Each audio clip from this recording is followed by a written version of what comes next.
Hello, and welcome to the Radiant Mission podcast. My name is Rebecca Toomey, and I'm here with my co-host and sister, Rachel Smith.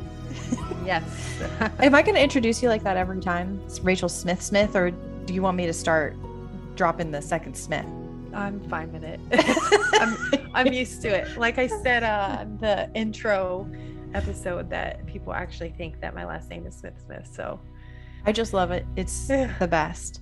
But here at the Radiant Mission, we are on a mission to inspire and encourage women in their journey with Christ and walk alongside you through your struggles, whether that's just living in general, because living is not easy, marriage, motherhood, whatever it is that you're going through. We hope to encourage. We hope to talk about topics that'll get you thinking. We just talked about spiritual warfare on our last episode. And so we're going to dig in this episode a little bit deeper. Something else to look forward to is we're going to keep it deep and talk about oppression and possession here pretty soon. And then we're also going to start to talk about some birth stories and kind of the role that spiritual warfare plays in birth. And we're going to actually be having a special guest in a couple episodes as well, talking about infertility. So stay tuned. We've got a lot to talk about. Thank you for being on this mission with us. I was just going to say, I love that we stayed in the shallow end for a whole 1 or 2 episodes and just like swam fast to the deep end. I was just going to say, did we really have a shallow end? Because I don't know. It's been I guess deep. That's true. It's been pretty deep this whole time. That's kind of why I think you and I even maybe partly felt inspired to have a podcast, is because we never have shallow conversations with each other. It's always no. Deep, and we love that. We don't call each other and we're like, how's it going? How's the weather? How's your kids? Okay, bye. We call each other and talk for 3 to 5 hours. And so true. And it's always like the deepest, most, consultative counseling type of conversations that we go through, where we're really working through real life things. And I love that. Which is one of the big reasons that motivated us to this, because we're talking about all these great things, and it's great for us to obviously have our own private conversations, but it's also things that we know people don't talk about enough. Mm-hmm. And so this is interesting, because you actually, I know you're going to immediately go, yep, we've had this conversation about how you and I are often being told that we're oversharers, that we just like go too deep with strangers. Like, I think that happened to you pretty recently, a couple of weeks ago at a party or something. You're like telling somebody all these things, and your husband is like, what? Why are you telling this person these things? But that's just how we are, because we are real. Yes, we really are. Keep it real. Yeah, I imagine by the 50th episode, everyone who listens to this will know every deepest, darkest secret that we have. So that they're actually, I don't know why, just this popped in my head when you said that. I'm going to admit something, and now some people are going to know this about me. And if my husband can hear me through the walls, he's going to be really mad. But I've been listening, or I have listened to, the newest Justin Bieber album. And he can't stand Justin Bieber, and it makes him really upset. So it's not a Christian album. There's actually one song in there that I can't even listen to it, because it's so, like, I don't know what the word is. Not hypocritical. I can't think of the word. It kind of like makes a mockery of the word holy in a way. It's about how, I know what song I'm talking about, how the relationship is holy. Yes. I know the song you're talking about. I skip that song every time because whatever. But there's one song where he talks about how everybody knows my name, and it's like my life is made of glass that everybody can see. It's like his house is made of glass that everyone has seen everything. And then he goes through all these struggles, and nobody cared. Nobody was there for him. Like, nobody talked to him. Anyway, I don't know why that reminded me of what we're talking about, that why after we get to the 50th episode, it'll be like our houses are made of glass. Yeah. But also I should probably stop listening to Justin Bieber. But you know what? It's been teaching me things. I think that's why I've been listening to it or interested in it. You and I talked last time a little bit about celebrities and like we've been talking about spiritual warfare and stuff. And I actually have been interested in the lyrics of his lyrics and other artists and how they, I don't, I don't want to go into MK Ultra right now because we're not. I'm like, it's like screaming in my head. It's right I'm at the like, tip of my tongue, but I know. Not but to get that's into kind that, of but what yeah. has been interesting me because he says in, I don't remember which song it was, but he talks about this life that like I've lived 1,000 lives or something like that. There's just certain things that he says that I'm like, this is mind control stuff. Yes. And so He's one of the yeah, greatest examples of that. I know. And that's The I'm mind so I'm control. Yeah. fascinated from it. I almost, when I listen to it, I feel like I'm like studying, but I probably shouldn't be because we talked about what you hear, how Mhm. it impacts you and stuff like that. I get Anyway. like that too with some of the stuff that I watch. Speaking of MK Ultra programming, is the show Stranger Things. Mhm. That show has so much, like they literally show, and just I've anyone never listening. seen an episode at all, so you'll Yeah, have to explain it. I'm not going to endorse this show. Because It's I so don't watch violent. Netflix, so Yes, yeah. And it's so violent and it's so demonic, but I see what you're saying in that in my mind, the reason I watch it is because of I like take notes in my mind of the predictive programming and Mhm. that they have the absolute best physical example that Hollywood has put out maybe of MK Ultra programming, which was is a very real government programming that the CIA has done to people. So if anyone thinks it's a conspiracy theory, it is not. It is a real thing that Yeah. I mean, exists. I think there's a Wikipedia page for it that explains what it is and everything like that. Not that Yeah, Wikipedia makes it true, but right. it's basically, how would you define the concept easily for people that aren't familiar with this term? Basically, the CIA created this program to like essentially control people. I guess that's all in the name of mind control, but it's a matter of breaking down the psyche through they use a lot of like I want to say torture Mhm. essentially, Mhm. because we have this innate mechanism in our brain to disassociate Mhm. when there is too painful of an experience. Mhm. And so it's essentially tapping into that when you cause someone too much physical or emotional pain. So like for instance, it could be locking someone in a room with and I'm not saying this is an example of exactly what they do. I don't know exactly how they do it Mhm. because I You haven't been haven't there yet. exactly.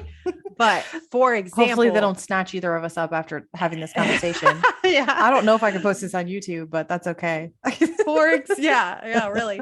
For example, let's say it's locking someone in a room and like Mhm. blasting loud music Mm. and like having images flashing on the screen. Mhm. And then eventually that person's mind has to break and disassociate. Mhm. And then it makes that person easier to control, to do things. Mhm. So the I guess what you could say is a conspiracy theory is the theory is, which I should just reference real quick. The term conspiracy theory itself was literally invented by the CIA. That's literally true. They Yeah. invented the term Yeah. um, to try to discredit people like realizing Questioning what, things. yeah, that Yeah. they're literally torturing people and questioning things. And so they Mhm. try to make those people who are questioning things seem crazy. But anyway, the theory is that this has happened to a lot of celebrities, especially ones who have been in it since they were children. A great Yeah. example is Justin Bieber, Britney Spears. And I mean, look at Britney Spears' social media lately. Like that Whew. is like That's prime example of rough. someone who is gone through some stuff. But anyway, Yeah. the idea is that they are being controlled Mhm. Mhm. and essentially this personality, a front is created that is easily controlled to do what they want and makes money off of them. So of course. And a lot of times I think people that fall into this, or, this could definitely cross over with the idea of possession oppression too. When we talk about that, think about someone like Lady Gaga, who or Kesha, who we were talking about the other day, has definitely gotten sucked into a very dark side of things. Yes, because MK Ultra programming goes hand in hand with witchcraft. Yeah. And there is, just because we're on this topic and we didn't even plan to be, and anyone who is, we're always on the verge of this conversation, by the way. Anytime we ever talk about anything, always on the verge. But I will say, if anyone has like no idea what we're talking about right now and like, what this is, I've never heard any of this, look up Mary Lou Lake. There you go. If you look up, just Google Mary Lou Lake testimony, or don't Google, DuckDuckGo. Google is so compromised. That's like the verb we all use. So, and it'll bring you to her website, and she has, it's like an 8 or 9 part testimony that are like each, it's like a podcast, and each one is like an hour long. So it's like her 8-hour life testimony. And she was MK Ultra programmed. She was a part of this in her small town in the Ozarks. And there was a whole witch coven in this town that played into it too. So there's some kind of closeness between these two topics that I don't fully have all the connections for, but I would urge anyone to listen to her testimony. She also has books on Amazon, but it's an amazing testimony. Well, let's relate it back to real life, because I think, an example, I'm sure a lot of people have heard about cults, or maybe watched a documentary about a cult, or even about anything that's related to that. And you see the same theme go over and over and over. When someone is taught something from an early age, from the time that they're a baby until the time that they're 15, you might consider that programming. We are all programmed. And I'm always going to give this example because it's pertinent to my own personal life, is birth. When I say, somebody's going to have a baby, what is it that every person in the world thinks? You're going to go to the hospital. It's where people have babies in 2022, is in the hospital, or 1986 or 1990 or 2003. For the last 40 years, babies have been born in the hospital. But before that, they weren't born in the hospital. They were born in birthing centers. And then guess what? Like right before that, all the babies were just born at home. And so we are programmed in our current time to think that that is, quote, normal, because that's what, quote, everybody does. But that doesn't mean that it is normal, or that that's how it's supposed to be. It just is how it is, because we are programmed to think that. Absolutely. Yeah. So that's an example that I think anyone can understand. Or I have a coffee mug here. We're all programmed to think we need to drink coffee out of a coffee mug because it's called a coffee mug. Right? Like point. You could just drink it out of a glass. You could drink it out of a glass. You could drink it out of a pot, could drink it out of a bowl, but we drink it out of a coffee mug because that's what society built it to be. And that's how people are programmed.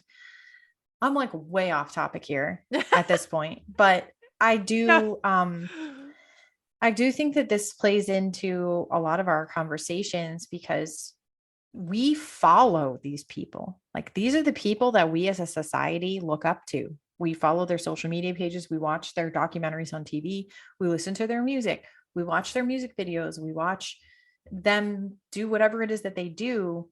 And until we take a step back and we go, who is this person that's behind this? Like, clearly, with the example was Justin Bieber. There are some things going on with him. And now there's some health things going on with this guy. I don't know if he's trying to like break out, and so they're trying to kill him or something, but there are things that go on with people, and it's important for us to always ask questions at a minimum. Don't just take things at face value. This drives Mike crazy. My husband, but it drives him crazy that I always am like looking at the deeper meaning in things. And he's just like, why can't you just leave it alone? But I can't leave it alone, because when I listen to someone singing lyrics, and I'm like, he didn't write these lyrics, for some of these songs. Or one of the songs that really irritates me, and I think it's actually the same song with Holy, is it's not him, it's another artist on the track saying something about, he says something about God. And then like literally the next line is like, I get my weed from California. Oh, that is a different song. That is a different song. Yeah. And I'm like, these two things don't go together. This is so weird. Yeah. He says, I get my life right from the source. I get my life right from the source. Yeah. And then I get my peaches from Georgia. I get my weed from California. Okay, whatever. We can go there another day. Because today we're going to talk about, I say Nephilim, but you don't say, how do you pronounce it? Nephilim. I mean, I don't know. I'm not correct. I don't know that. I don't know the correct. I just say Nephilim because I think we're saying the same thing. I'm reading it, and that's all. Yeah. Either way is good. You and I had an amazing conversation about this a while back. Actually, I think it was the time that you came after Ben was born, when you came to visit, and we talked for 60 hours straight and slept for like 2. Yeah. And somehow I outlasted you and Mike, and I had like a 6-week-old baby, but that's a whole other I can't story. believe it. It's because this was so fascinating to me. It was really interesting. You've really studied Genesis 6, and you've really just studied the whole thing. So I'm just going to let you talk and share. And like, what have you learned? What happened in Genesis 6? What's the deal with the giants? What's the deal with the gods and goddesses and Hercules and Zeus? And what's the deal with the flood? And what's the deal with these spirits roaming the earth? Yeah. It's a lot. And I think that this is a huge crux of the Bible that we all you got a lot of things floating around in your room right there's now. So much. It's probably because I never dust. I was gonna say, is it spirits? What is it? No, literal dust and hairs. So I'll start this by reading Genesis 6, a few verses in here to kind of kick this off and what we'll talk about, because it'll all kind of tie together, all of those different things you just referenced. Especially, perfect. I think how we started on it is like, you asked me like, what exactly are demons? So like, there's kind of answers to all of these things in understanding Genesis 6. And so I'll start with reading. Perfect. So starting at verse 1, and it came to be when men began to increase on the face of the earth and daughters were born to them, that the sons of Elohim saw the daughters of men, and they were good. And they took wives for themselves of all whom they chose. And Yahweh said, my spirit shall not strive with man forever. In his going astray, he is flesh, and his days shall be 120 years. The Nephilim were on the earth in those days, and also afterward, when the sons of Elohim came in to the daughters of men, and they bore children to them. Those were the mighty men who were of old, the men of name. And Yahweh saw that the wickedness of man was great in the earth, and that every inclination of the thoughts of his heart was only evil continually. And Yahweh was sorry that he had made man on the earth, and he was grieved in his heart. And Yahweh said, I am going to wipe off man, whom I have created from the face of the ground, both man and beast, creeping creature, and birds of the heavens, for I am sorry that I have made them. But Noah found favor in the eyes of Yahweh. This is the genealogy of Noah. Noah was a righteous man, perfect in his generation. Noah walked with Elohim. So I'll stop there because that's Doesn't that make you feel really bad for God? I feel bad that he's like, yes. I made these beautiful creations. And then we're all scumbags. And Yes. he's like, oh, this was a mistake.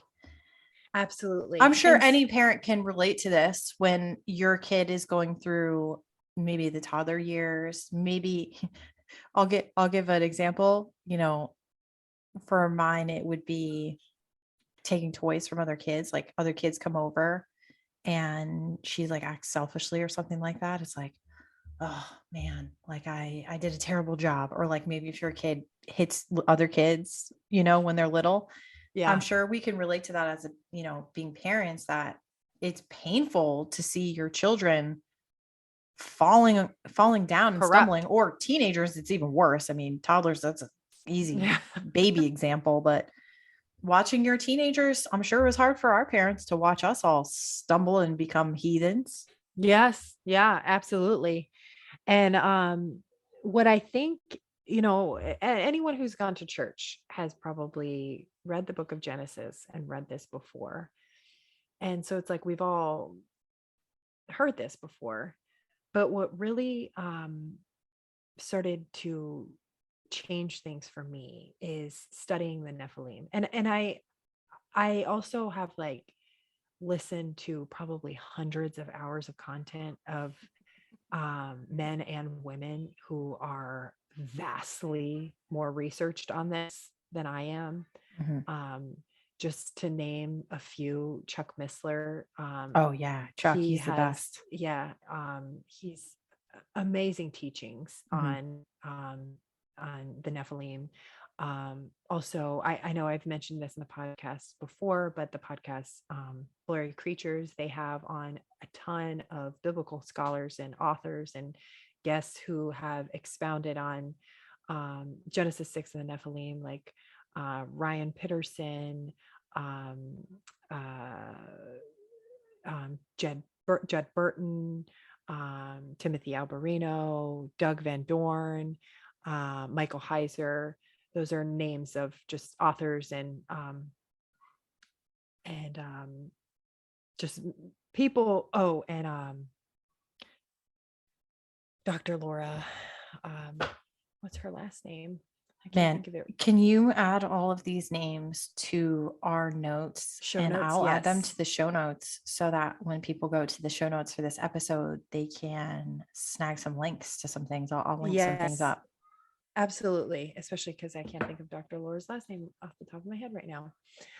Anyways, so I'm just saying, like, I've researched this a ton and learned from other people of understanding what exactly is going on here in this passage of Genesis 6. And I'm not really going to go into the history of things because that's not really my thing. I will just say that there has been a interpretation of this, what is really contingent is in Genesis 6 verse 4. The Nephilim were on the earth in those days and also afterwards, when the sons of Elohim, or your Bible version might say the sons of God, came into the daughters of men and they bore children to them. There has been debate for a few hundred years of what's called the Sethite view. Is modern biblical scholars have, and this is what some church or a lot of churches I think believe today, that sons of God means the sons of Seth, and essentially that the daughters were like the daughters of the Canaanites. So there was like a corruption between two human lines. And like I said, I don't want to go into the whole history because I'm not a historian. I just mentioned that because I think it's a huge disservice that seminary schools have done because this is a much more modern interpretation of this verse, when the text clearly states sons of God, and when you understand the full picture of the spiritual realm and the counsel of God and all that, that sons of God very clearly means um, the angels, or what the fallen angels, or what the book of Enoch calls the watchers. And so I have a copy of the book of Enoch right here, and I'm just going to read something real quick to kind of kick this off, because it's very interesting to me. So we just read Genesis chapter 6, verse 1 through, I think I went to like 9. Mm-hmm. I'm going to read from Enoch chapter 6, verse 1. Okay. So tell me if anything sounds familiar here. And it came to pass, when the children of men had multiplied, that in those days were born unto them beautiful and comely daughters. And the angels, the children of the heaven, saw and lusted after them, and said to one another, Come, let us choose us wives from among the children of men, and beget us children. And Semjaza, who was their leader, said unto them, I fear you will not indeed agree to do this deed, and I alone will have to pay the penalty of a great sin. And they all answered him and said, Let us all swear an oath, and all bind ourselves by mutual imprecations, not to abandon this plan, but to do this thing. Then swore they all together and bound themselves by mutual imprecations upon it. Wow. And they So were they're basically like, hey, let's all agree to go do this bad thing that we shouldn't do. Exactly. And we're going to bind our spirits together and exactly. Yes. let's go do this thing. It's like like kids committing a crime, getting together. Yeah, exactly. And it continues. And they were all 200 who descended on the days of Jared and the summit of Mount Hermon. And they called it Mount Hermon because they had sworn and bound themselves by mutual imprecations upon it. And these are the names of the leaders. And it actually lists out 10 names of fallen angels. So the reason that I even read this is that the beginning of Genesis 6 is that it came to be when men began to increase on the face of the earth and daughters were born to them, that the sons of Elohim saw the daughters of men, that they were good, and that they took wives for themselves of all whom they chose. And then the beginning of Enoch 6, and it came to pass when the children of men had multiplied, that in those days were born unto them beautiful and comely daughters. And the angels, the children of heaven, saw and lusted after them and chose wives. So it's the exact, there's the verses. I mean, I have different versions here, obviously, but they are word for word the same. It's talking about the same event, but Enoch is giving more detail than we're given in the Bible. And I think one of the reasons for that is that we don't really need more detail than we have necessarily. But I also think part of the reason is there is evidence that the disciples, they read the book of Enoch. They had access to that. And I can't remember. Yeah, it's another account. Yes, exactly. So I'm not going to say that it's canon or it should be canon. I don't really know. I don't have any firm statement on that. But what I do know is that the Bible writers, they read that and they knew of it. And they said, this one, yes, this one, no, basically. Yeah. Right. Genesis, we'll keep it. Enoch. Yes. And maybe at the time they said, oh, well, it's repetitive, but Genesis, we have these things. Or maybe they didn't want the detail out there for people to really know and understand. Not saying that there was any ill intent per se, but. Well, there are some sects of Christianity that do include the book of Enoch. Sure, I'm pretty sure, I'm going off my memory here, but I'm pretty sure Ethiopian Christians, which are one of the most ancient sects of Christianity, they have the book of Enoch in their Bible. So there was all these different councils that happened at different time that chose what would go in and what wouldn't. And So for whatever reason, it was chosen not to go in, but there is so much more when you hold it next to the Bible. It's giving you so much more background information for what the details the Bible does give us. And the Bible does give us enough detail in that it talks about, in the very same chapter of Genesis 6, the Nephilim were on the earth in those days, and it calls them mighty men, men of old, men of renown. And so what we can conclude here just from Genesis is that these, so I mentioned the historical position that much of the church, I believe, has wrongly taken, which is the Sethite view, which is talking about humans.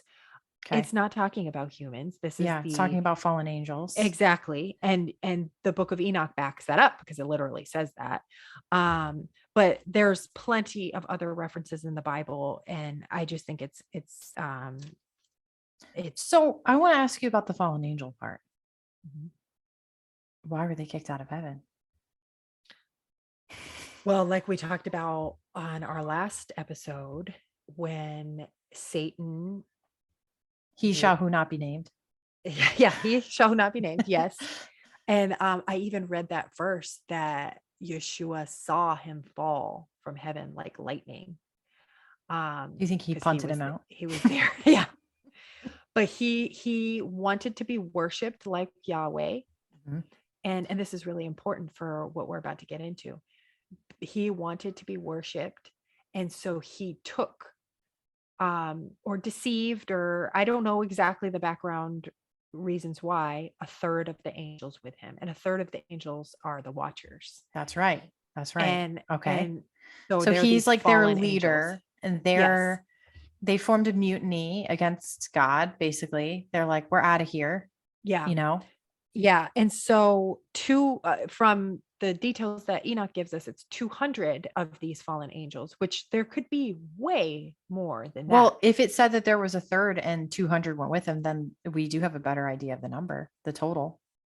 Right? No, I mean, what Enoch is saying is that 200 decided to conspire to take human wives. Yes. 200 of them. Yeah. 200 of them. So there was, my interpretation is there could have been way more who stayed out of this. I see. Actually, I've heard, I'm pretty sure it's Timothy Alvarino who's spoken on this, that he believes that Satan, or he who shall not be named, he believes that he wasn't involved in this, that he wasn't one of them that was, marrying a human woman and procreating. Now, that's not to say he didn't encourage it. He could have been on the side, just like he was with Eve, like, why shouldn't you get to partake in that? And he goes into a lot of detail about the authority that man has that angels did not, that God created the earth and we're created in his image. And that the angels, the watchers, are also created in God's image, but they have a different role. They had their role in heaven, and so those that fell are cast to the earth. But man, our role was created for the earth and to have authority here. And so when Satan defects from the kingdom of heaven, he is now roaming to and fro on earth, is the language that's used in the book of Job. And so are these other X number amount of watchers. And Enoch names 10 of them involved, but specifies that 200 made an agreement, like made a pact that this was going to get them in trouble with God because it was going against God's laws, but they were going to go down together, is essentially what it said.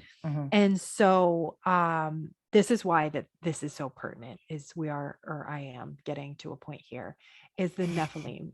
What is it saying in here is the Nephilim. Yes. The Nephilim is the offspring of a human woman and an unhuman fallen angel. Yes. And so is not a part of God's design. That is not something that God allowed. And that's why that language used in Enoch about them making that pact is they knew this was going to be a very grievous sin. And then we see in Genesis, it is a very grievous sin, because I want to just throw out there, we have this depiction in our current modern society that an angel looks just like us, but it has like these white wings and a halo. But that's not how that doesn't necessarily describe what an angel really looks like. An angel could look like that, but maybe be 10 times the size of a human being. That's something I think you're going to explore when you start to talk about what the Nephilim offspring, so the human with the angel offspring is Nephilim, and what they look like. Because we, like you said, we are made in the image of God, but I don't think that it says that angels look exactly like God, right? So I'm of the opinion, I do think that angels look like us. And I form this opinion. It's kind of like throughout different places in scripture, like not any one place defining it, like, but just the times. So it's kind of a conclusion made from the times, like think of in the New Testament, I think it's Paul who says that you could be careful like how you treat a stranger, because you could be entertaining an angel unaware. Or another one is in Genesis and later with Abraham, when the 3 angels come to him, one of which is the angel of the Lord, which is a title for the Son of God in the Old Testament. But there's 2 other men with him, and it calls them men. And Abraham serves them food, and he recognized that as them as angels. Like he knows this is the angel of the Lord, but they appear as men. And so, and then also just like in the Genesis 6 text, that they could copulate with human women. That's true. Would indicate that they have to, and this is like, I'm not going to like sit here and pretend I got this all figured out, but like the implications that they then have a male part that can do it with the female part. I don't know. I don't know if anyone has the answers to all of this. But if we sit and use our imaginations. Well, if they can procreate, there's something there. Yes. And I've heard people talking about that their theories that one of the reasons that they wanted to do this with women is that whatever, God created them to be something different. They are different than human, even if they do look, or we look like them. They are different. They have different abilities than us, and they're able to work in a different realm. Yeah, dimension. That's a good word for it. Yes, I was going to say dimension, but I think realm is probably a better word for it. But I have heard people theorize that they think that they were all men, and that they did not have the ability to procreate within each other. Like there's no female angel, essentially. So one of the let's see reasons what this is about. Exactly. One of the reasons they left. Sounds like something a man would do. Yes, it does, doesn't it? But it's like God created, and this is what is unique about God's creation of humans, Adam and Eve, is he created Adam, and then from Adam's body, from his rib, he created Eve, which the text calls a helpmate. So it's like, perhaps this is, a theory here, is perhaps humans are the only creature that has a counterpart of that comes together and procreates, literally creating another soul. And so could it be, and I'm trying to emphasize, well, that's a good point, Because if there were female angels, they would have to have eggs like a female woman, Right. and then they could procreate. So that's another kind of layer to the male Right. part. Yeah. So there's Although never, if they're male, they have the ability with their sperm. So it's very interesting. yes. So there's no language in the Bible ever of a female angel. So I thought that there were female angels. Wasn't the no, I guess not. I was going to say, wasn't the there's angel that came to Mary a woman? But no, it wasn't. no, that was Gabriel. That was Yeah. Gabriel. Yeah. Hmm. So yeah, so they essentially, like, that's like the theory is that you know, one of the reasons that they wanted to do this.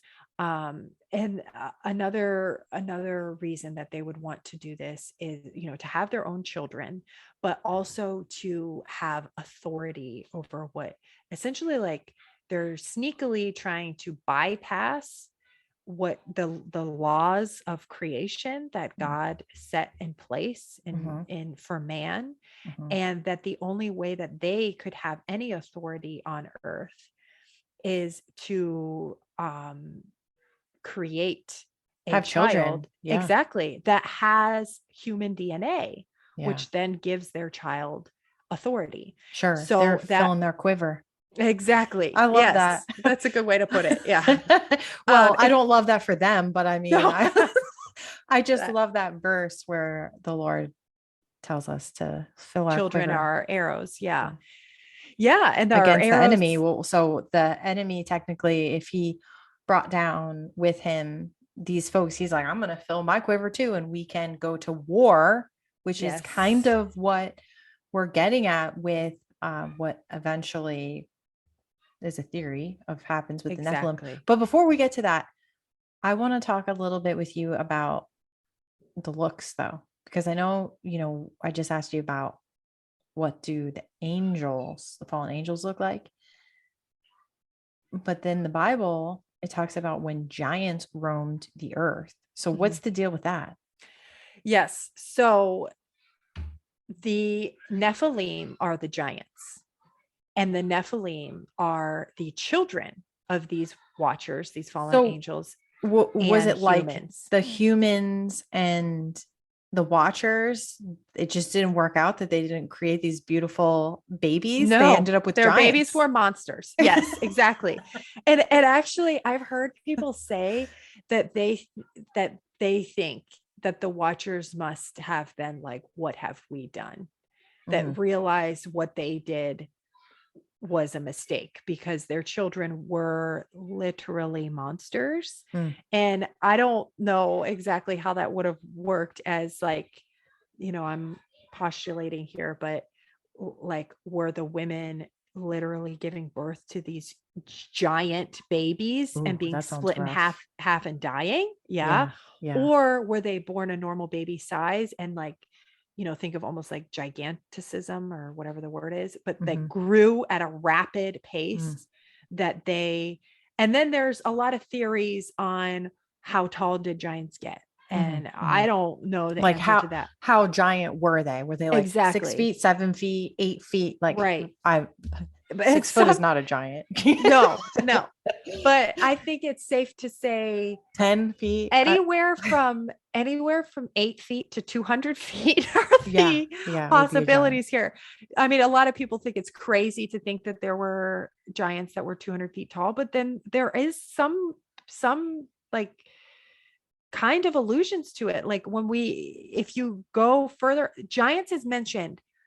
I saw someone, I'm pretty sure that I'm going off the top of my head. I think the number is 644 times, 600 and something times in the Bible, the giants are mentioned. Interesting. That's big. That's a lot. Literally, no pun intended. Yes. So there's some text that describes giants as like in the book of Joshua, when they are going into the land of Canaan, and this is after the flood, and they're scouting it out, and they're terrified. They come back absolutely terrified, and they say, we were grasshoppers in their sight. Like, think about, and this is one of the reasons why some people like speculate that they were hundreds of feet tall, because think about how tall would something have to be for it to be a grasshopper. And then other people, other people then say that was figurative language and whatever. And, then maybe they were 10 or 15 feet. Either way, they were far larger than humans. And these are the Nephilim, and they not only though was whatever genetically happened between a watcher and a human DNA created a giant monster, but they were completely depraved. It corrupted the DNA of humans after that. And that from that point on, their desire was bloodlust. It was literally cannibalism, eating humans, like the most disgusting, depraved, well, when you're 20 feet tall, you got to eat something. Yes. And so this is, I'm making a joke, but it's not funny. But this is what I think is so pertinent today, because I've heard people say before, like believers, of like, what does this matter for us? Like, who cares? Like almost like getting caught up in, fantasy land. One, it matters because it's in the Bible. Yeah, for sure. And we skim through it, because I find it interesting that I never had this conversation ever until I was in my 30s. Right. And me like too. We've talked about, we've been believers for our whole entire lives. Yes. So the fact that we've been believers our whole lives and we didn't talk about this for 30 years, it just goes to show how little it is talked about in churches. Absolutely. So and we've been to quite a number of churches, both you and I. Yes. Too. It's not like we were at the same one for the whole time, Yeah. Yeah. Absolutely. You moved 700 times. So yeah. Yeah. So it is important for that reason. And it's also important because the flood was a catastrophic event that essentially splits history. The next time history is split in such a way is at the cross. So this is important because I just read it right there, is one of the core reasons why God flooded the earth. And people are missing that, just saying, oh, man was completely corrupt and all their thoughts were evil. Why were all their thoughts evil? Why were they completely corrupt? It just said it. Because the Nephilim were on the earth in those days and afterwards. And then it explained how they got there through the sons of God and the daughters of men. And God then regretted ever making man, because everything was the design ruined. That he made, that perfect DNA from Adam, was completely corrupt. Every single man left had Nephilim DNA, because they were procreating and they were also destroying everyone who is pure blood except for one, and that is Noah. And it says it right there that and this is really important, and this is what I learned from Chuck Missler, is when it says in verse 9, this is the genealogy of Noah. Noah was a righteous man, perfect in his generation. Noah walked with God. Perfect in his generation. His DNA was still pure. So when you look at things from this perspective of understanding what happened between the watchers and the daughters of men and creating the Nephilim, and that the Nephilim then ran rampant on the earth, corrupting all flesh, including animals too, by the way. They also copulated with animals, creating hybrid creatures, which we'll get into more in a few minutes, probably. So where alligators came from? I was going to say like Greek mythology of like, think about a centaur. Oh, that's right. Yeah. I was going to ask you about that too, because that's an interesting kind of theory. Like, it's come up time and time again, things in Greek mythology and these Greek gods and things like that. It's come up a lot in history, and it's often treated like a Marvel movie. And I'm not saying that it's not, but there also could be some indications that those types of things could exist. So this is, to touch on that real quick, this is what's so fascinating as I've studied world religion, is that all religions since the beginning have been creating the same pattern and telling the same story. And it all has been to detract humans from worshiping the Most High, the only God, Yahweh. Mm, And, it happened in Mesopotamia and Babylon, in which began with Nimrod, who mm, actually there's evidence he became a giant, and so had this corrupt DNA, and then continued through the Egyptians and Greeks and Romans, is they all have things in common of this thread that is seen of like this background of world religion, false religion being created mhm, in Genesis 6. And that is these watchers, they, because they had no authority to earth or on earth, they used their Nephilim children, so demigods, that's what they were. They were mhm, half human, half quote unquote mm, gods, little g gods, and they use them to have authority mm, on earth. And this is where it comes into the Greek mm, mythology, or other um, cultures, mythologies, is that you can see this theme in there. Is there is the in Greek mythology, there's the gods like Zeus and Poseidon, and then they have um, you know, children with human women, and create um, demigods like Hercules, mm. or what's another one? Atlas, I think, is one of them, or something. They're I only creating. think of that one with like the snakes. What's that one? The snake. Oh, Medusa. Yeah. There you go. Yeah. But to bring up even Marvels, is that's what Thor is.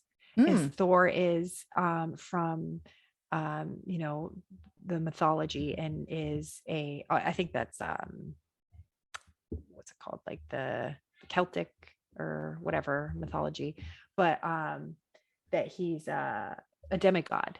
And mhm. all of this is coming back to this because it's been happening for thousands of years, that they are are then humans commit idolatry over the thousands of years, worshiping these demigods and false gods that the watchers have set themselves up to Because be. almost like the humans are seeing these crazy creatures come out and they're like, wow, I've never seen anything like this. This must be, and then they're Yeah. saying, yeah, I'm a god. And it's more powerful than them. Yeah, Mhm. absolutely. And the same can be like it was done in the Egyptian culture too, is that they not only had all of these thousands of gods and demigods that they worshiped and prayed to, but then they even said that their pharaohs were gods Mm. and were worshipped, and elaborately. So um this is why this is pertinent, because it's absolutely pervasive through all of history, and um it didn't stop at the flood for whatever reason. And there's a lot of different theories on why, but the reason really that I think that this is so important for anyone who believes the Bible as truth to understand, is this right here is the core of why God had to flood the earth, and that Noah was the only one who was genetically pure. He was the only one perfect in his generation, him and his sons. And so they 8 people were preserved. And there are a few Eight whole theories. people. Eight whole Yeah, people. exactly. 8 whole people left on the whole planet. Everyone else was corrupt or That's killed. rough. That's And really rough. yeah, and so I've heard people say, people who like deconstruct from the church, Mhm. or people who are atheists and don't believe the Bible, and they say, like, accuse Christians of worshiping a God who, like, would just kill millions of people in a flood. Like, why would you worship a God like that? And this is why these false interpretations of what has happened here has done such a disservice to God's word, is because it's very clear why God did that. It was the only way to preserve humanity. Not a single one of us eating each other. Exactly. Not a single one of us would be here today if he didn't flood the earth. And he could have killed everyone. He didn't have to save Noah. That was grace. That was his grace. He could have wiped everybody and started over. Exactly. Thank you so much for listening to this week's episode of the Radiant Mission podcast.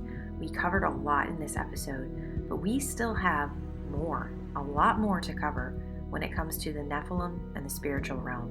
So stay tuned where we continue this conversation next week. In the meantime, if you'd like to follow along with the mission, find us on Instagram at The Radiant Mission or join our new Facebook page. Simply enter facebook.com/The Radiant Mission Podcast. And since we are focused on the grace of Yahweh, I would love to finish with the verse from Numbers 6, verses 24 through 26.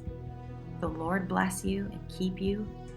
The Lord make his face shine upon you and be gracious to you.